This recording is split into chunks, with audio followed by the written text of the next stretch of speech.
You can't talk about cybersecurity without talking about technology. And when engaging with policymakers, it's helpful for human rights defenders to understand the basic concepts of this domain.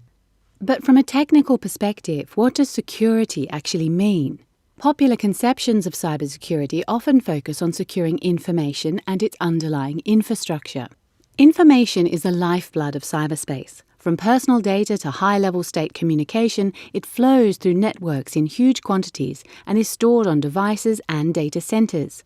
It is subject to voluntary standards, but without a central authority and in a rapidly changing environment, these can be subject to change. In cyberspace, information is digital and intangible, but it relies on an infrastructure which is physical, from cables to servers, routers to satellite connections. Data and metadata in cyberspace can be vulnerable at different points and be undermined in different ways. It can be copied, modified, or made inaccessible, or its origin could be faked, a violation of authenticity. Violations of confidentiality, integrity, availability, and authenticity can have different culprits.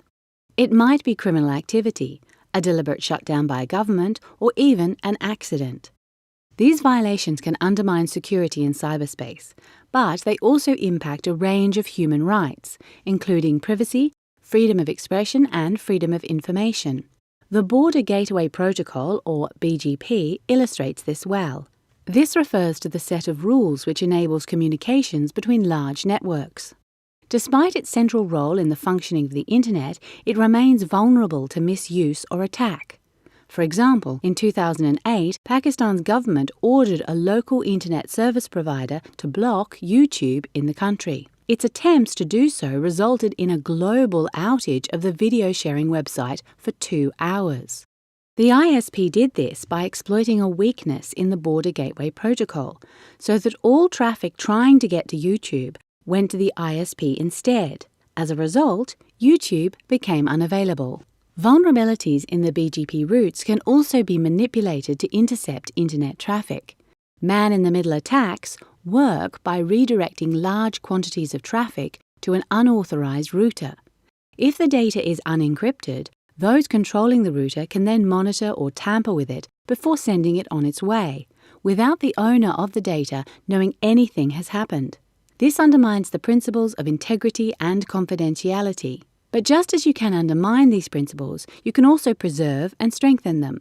At the Internet Engineering Task Force, measures are under discussion to address weaknesses in BGP. If finalized, they could help make sure data goes to and originates in the right places and identify whether data is traveling on the right routes. This makes it less likely that traffic will be inadvertently intercepted or blocked, and will help make sure confidentiality, integrity and availability, and the human rights which depend on them, are respected on a technical level. Security can also be built into products and services by design. Apple and WhatsApp's adoption of default end-to-end encryption is a good example. Other tools include SSL, TLS, encryption of emails, and certificate pinning in browsers. The stakes couldn't be higher. Today, the Internet isn't just a communications network. It's a network for industrial control systems, healthcare, and in some countries even voting. As our reliance on networked systems and technology increases, the risks associated with insecure networks also increase. The Internet of Things is about to usher in a whole new universe of connected objects. This will pose huge challenges for both security and human rights. A big part of the solution is technical, as we've seen, but it's not the whole picture.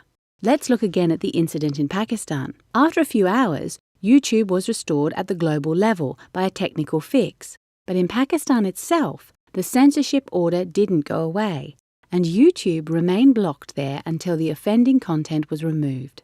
This shows that technical solutions are not enough. Security in cyberspace will only be possible with a holistic approach, which means robust technical measures and standards bolstered by rights-respecting policies and laws, responsible business practices, and education.